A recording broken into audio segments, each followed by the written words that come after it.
Bonjour, nous sommes le samedi 29 mars 2008.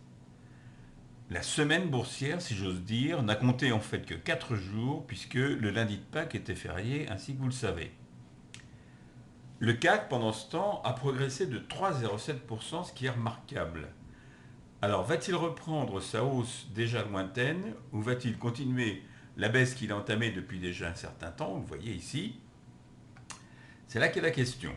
Si vous regardez en détail cette courbe, vous apercevez d'une chose très importante, autour des 4600 points, c'est-à-dire ici, il y a un gap à combler entre la dernière séance de la semaine dernière, c'est-à-dire jeudi, et puis la première séance de cette semaine, c'est-à-dire mardi.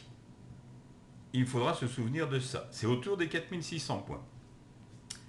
Certains éléments, donc si vous regardez l'allure des stochastiques, par exemple ici, si vous regardez les cours du CAC 40 qui sont dans la bonne partie haute ici de la bande de Bollinger, donc ces éléments sont assez positifs, mais d'autres en revanche plaident plutôt en faveur de la reprise du mouvement baissier, ou plutôt de sa continuation en fait.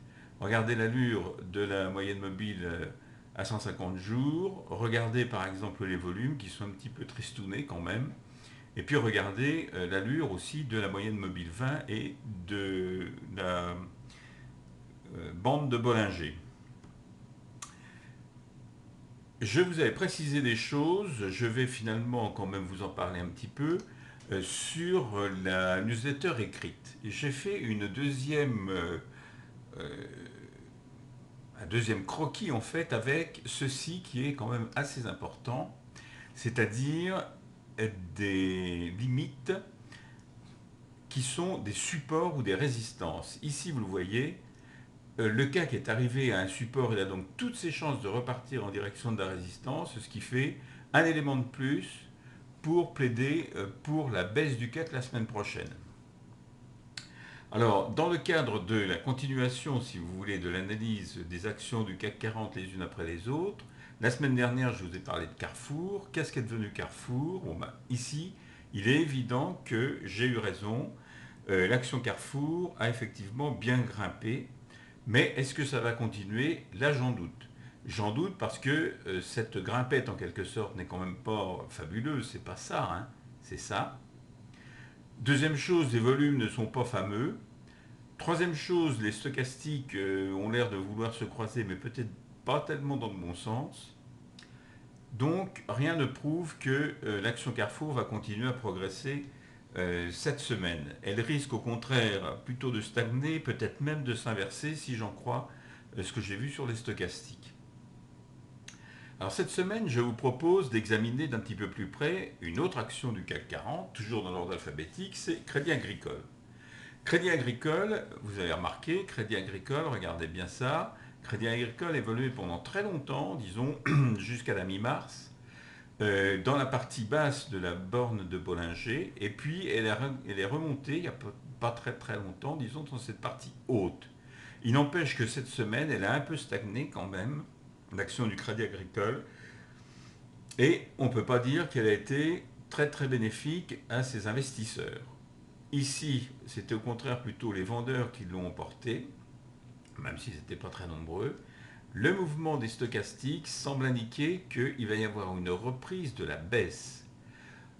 L'allure de la moyenne mobile à 20 jours, bon, c'est disons à peu près l'horizontalité. On ne conclura pas trop, mais je pense qu'il y a de fortes chances que la semaine prochaine, Crédit Agricole va baisser. Dernière chose maintenant, le dollar et puis l'or. Alors le dollar, il fallait 1,5796 pour obtenir 1 euro le 28 mars 2008. Alors je vous ai fait une petite courbe du Forex, il y a très longtemps que je n'en avais pas faite. Et cette courbe du Forex indique simplement que, alors bon ici attention, c'est inversé, c'est-à-dire que plus la courbe monte, plus en fait la valeur du dollar est en train de baisser. Vous voyez ici, le dollar s'était un petit peu repris aux alentours du 20, on va dire, et puis maintenant il reprend, il retourne à la baisse en face de l'euro, qui est la devise triomphante en ce moment, puisqu'il y a même certains marchés qui pensent passer carrément à l'euro à titre définitif. Alors, vraisemblablement, à mon avis, ça va continuer. Il n'y a pas de raison pour que ça ne continue pas. D'ailleurs, je ne vois pas très bien ce qu'il faudrait. Et même si les interventions des banques et des autres organismes responsables des finances aux États-Unis ont pu changer quelque chose, disons, ça n'a été que très très très momentané. Dernière chose enfin, l'or. Alors l'or, là, vous voyez, l'or, après son brutal décrochement de la semaine dernière, est remonté, ça c'est logique. Je veux dire, on ne peut pas avoir un décrochement ou alors c'est une valeur qui est en perte de vitesse totale, comme celui-là, sans qu'il soit suivi par un retour à la hausse. Bon, les chandeliers sont venus frapper, disons, la moyenne mobile à 20 jours et puis repartent un peu à la baisse. Mais ce mouvement, vous voyez, il a tendance quand même à s'amortir. Il va peut-être durer un petit peu, disons, dans la première quinzaine d'avril. Mais à mon avis, l'or est toujours bien orienté. Vous voyez ici la moyenne mobile 150. Bon, enfin, le petit morceau de moyenne mobile 150 parce qu'elle est très loin de la courbe maîtresse. Et cette moyenne mobile 150 est toujours orientée à la hausse. Et en dessous des valeurs, c'est-à-dire, c'est un très très bon signe. À mon avis, je pense que, au contraire, ici, je vous l'avais dit, ça va être un bon moment pour investir. Si l'or redescend encore, ce sera un deuxième bon moment pour investir, pour acheter de l'or physique de préférence, Napoléon, etc.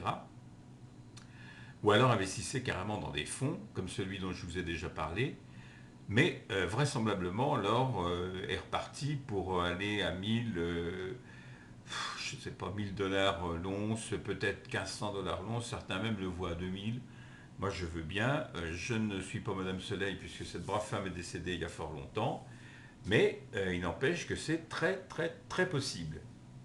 Et bien, cela dit, je vous souhaite de passer une excellente semaine boursière et je vous dis à la semaine prochaine.